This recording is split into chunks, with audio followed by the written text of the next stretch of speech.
दोस्तों, आज चिराग पासवान ने वे बातें कह दी जो बातें उनके मन में, उनके दिलों के अंदर कई सालों से कैद था। प्रधानमंत्री नरेंद्र मोदी ने लोक जनशक्ति पार्टी के संस्थापक दिवंगत रामविलास पासवान को लेकर के कुछ ऐसी बातें सार्वजनिक की, जिसके बाद चिराग पासवान ने उन तमाम बातों को लोगों के बीच रख दिया जिन बातों को वो कई सालों से अपने दिलों के अंदर छुपा करके रखे थे। और उसने ये भी कह दिया कि आखिर क्यों हम 2020 के चुनाव में एनडीए से अलग होकर के खुद की पार्टी से सिर्फ चुनाव लड़े। साथ साथ उसने अपने चाचा पशुपति पारस पर भी आरोप लगाए हैं। उनके चाचा ने साजिश के तहत उनके पिता को किस प्रकार से जो हराने का वो सिलसिला किया वो भी बताए हैं, और साथ साथ नीतीश कुमार पर भी उन्होंने वार करते हुए तमाम बातें लिखी। तो आज के इस वीडियो में इन तमाम मुद्दा को विस्तारित रूप में समझने का प्रयास करेंगे, तो वीडियो में अंत तक जरूर बने रहिएगा। लोक जनशक्ति पार्टी के संस्थापक और दलित राजनीति के सिरमौर दिवंगत रामविलास पासवान का मुख्यमंत्री नीतीश कुमार ने अपमान किया था। उस अपमान की जानकारी पर मैंने मुख्यमंत्री से दूरी बनाई, ये चिराग पासवान ने कहा। मेरे पिता को भगवान बताने वाले लोगों को इस अपमान की जानकारी थी, लेकिन वह मुख्यमंत्री नीतीश कुमार के साथ हो लिए, मतलब साथ हो गए, जैसे उनके चाचा पशुपति पारस। मैं यह दर्द छिपाए रखना चाहता था, लेकिन अब प्रधानमंत्री नरेंद्र मोदी की बातें प्रमाण के रूप में लोगों के सामने जमुई के सांसद चिराग पासवान ने मुख्यमंत्री नीतीश कुमार और उनके चाचा पशुपति पारस को ये बातें कही कि जब से प्रधानमंत्री नरेंद्र मोदी जी ने ये प्रमाण दिया है, लोगों के बीच सामने लाया है, तो उसके बाद मुंह से बोलने का वह हौसला आ गया कि आखिर किस प्रकार से प्रधानमंत्री नरेंद्र मोदी जी हमारे साथ है।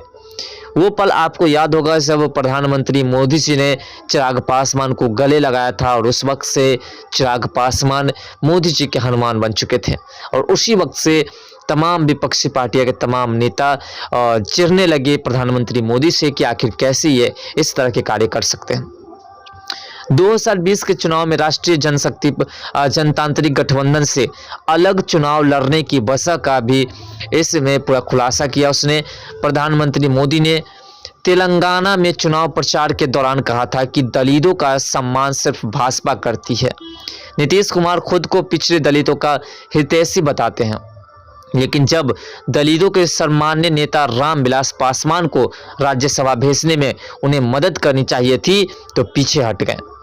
ऐसे ही 6 दलित हितैषी नीतीश कुमार और उनके साथ जुटे हुए दल में शामिल हैं। और उस बात को सुनने के बाद चिराग पासवान ने सोशल मीडिया पर लिखा, कुछ लोग कई बार मुझसे सवाल करते हैं कि 2020 में आपने एनडीए से अलग चुनाव लड़ने का निर्णय क्यों लिया। तो इसके 2 कारण हैं।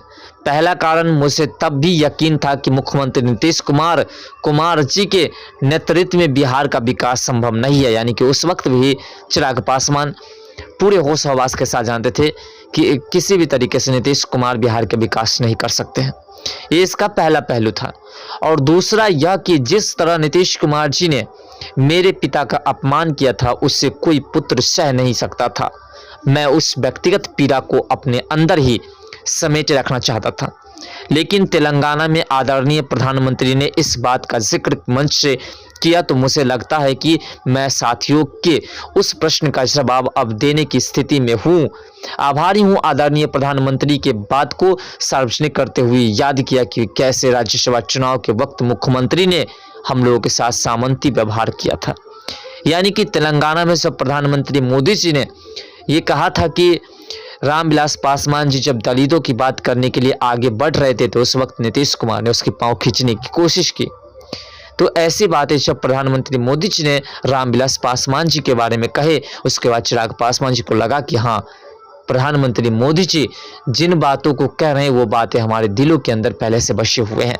यानी कि चिराग पासवान की मन की बातों को नीतीश कुमार जी ने जिस प्रकार से मिटाने की कोशिश की थी, प्रधानमंत्री जी ने पूरे डिटेल्स में समझते हुए बोल दिया, और इसी कारण प्रधानमंत्री जी का वह आभारी भी है। चिराग पासवान ने पशुपति पारस पर भी बातें कही और अपने चाचा पर भी बातें कही। चिराग पासवान आगे बिना नाम लिखे हुए चाचा पशुपति कुमार पारस के बारे में बहुत कुछ लिख दिया। इसके लिए उन्होंने अपने स्वाभिमान का भी जिक्र किया। एक पुत्र के लिए पिता के आदर सम्मान से बढ़कर और क्या हो सकता है। मैंने एनडीए से अलग अकेले चुनाव लड़ने का संकल्प लिया क्योंकि मुझे नीतीश कुमार का नेतृत्व अस्वीकार था। मेरी पार्टी तोड़ने वाले ने सब कुछ जानते हुए स्वार्थवश मुझ पर आरोप लगाए। उन्होंने पार्टी इसलिए तोड़ी क्योंकि वे नीतीश कुमार के साथ चुनाव लड़ना चाहते थे और मैं ऐसा होने नहीं दिया। उस वक्त उनके आचरण से मुझे बहुत ठेस पहुंचा। मैं दुखी हुआ क्योंकि वे भली भांति जानते थे कि राज्यसभा चुनाव के वक्त नीतीश कुमार ने पिताजी के साथ कैसा वार्ताव किया था। मैं समझ नहीं पा रहा था कि जिन्हें वे अपना भगवान बताते नहीं थकते थे, उनके अपमान के बावजूद अपमान करने वाले के साथ रह करके चुनाव लड़ना उन्हें कैसे मंजूर है। यानी कि जिस वक्त पशुपति पारस रामविलास पासवान जी जब चुनाव लड़ा करते थे तब पशुपति पारस अपने भाई को भगवान बता करके और चुनाव लड़ते थे। लेकिन जैसे उनका देहांत हो जाता है, जैसे उनकी मृत्यु हो जाती है, उसके बाद पशुपति पारस उसी सीट को हासिल करने के लिए चिराग पासवान के एंटी में जाकर के नीतीश कुमार की पार्टी में शामिल हो जाते हैं और नीतीश कुमार के साथ मिल करके वो उसी जिसको वो भगवान बताया करते थे उसी के पार्टी के खिलाफ युद्ध लड़ने लगते हैं, समझिए। और इसीलिए ऐसा कहा, इसीलिए चिराग पासवान ने पशुपति पारस पर निशाना साधते हुए ये तमाम बातें कही है। अब सोचिए कि जिन पार्टियों की वजह से चिराग पासवान के पिताजी ने पशुपति पारस को उस मुकाम तक पहुंचाया कि आज लोग उसे जानते हैं, उसे पहचानते हैं और उस जिसे वो भगवान मानते थे अपने भाई को, और जैसे उनकी मृत्यु हो जाती है उसके बाद उसी पार्टी के खिलाफ वो खड़े हो जाते हैं और उसी पार्टी के खिलाफ वह गलत तरीके से प्रचार प्रसार करने लगते हैं। तो कहीं ना कहीं ये पशुपति पारस पर वो निशाना साधते हुए ये प्रस्तुत करने की कोशिश की है कि किस प्रकार से उसने अपने भाई, अपने भगवान योग्य भाई चिराग पासवान के पिता रामविलास पासवान जी को कैसे धोखा दिया था। तो ये कहीं ना कहीं एक साजिश थी और इसलिए नीतीश कुमार के ऊपर भी निशाना साधा गया है। आपको बता दें कि चिराग पासवान जिस प्रकार से अभी डेवलप कर रहे हैं, जिस प्रकार से प्रधानमंत्री मोदी जी की उन पर निगाहें हैं, बहुत जल्द उन्हें बहुत बड़ा मुकाम मिलने वाला है। बिहार की गद्दी का बहुत अहम हिस्सा चिराग पासवान के हाथों में से आने वाला है और चिराग पासवान बिहार की तमाम संचालक बनेंगे जिससे कि बिहार का विकास किया जा सके। इसीलिए चिराग पासवान लगातार उन तमाम मुद्दों पर चर्चा किया करते हैं जिस मुद्दों की वजह से बिहार का विकास हो सकता है।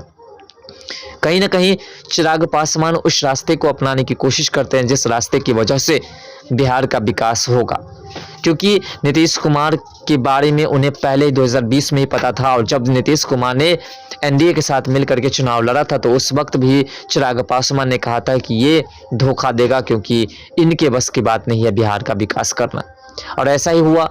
कुछ ही दिनों बाद आपने देखा कि किस प्रकार से नीतीश कुमार एनडीए से हट करके फिर से आरजेडी जदयू का पार्टी बन गया।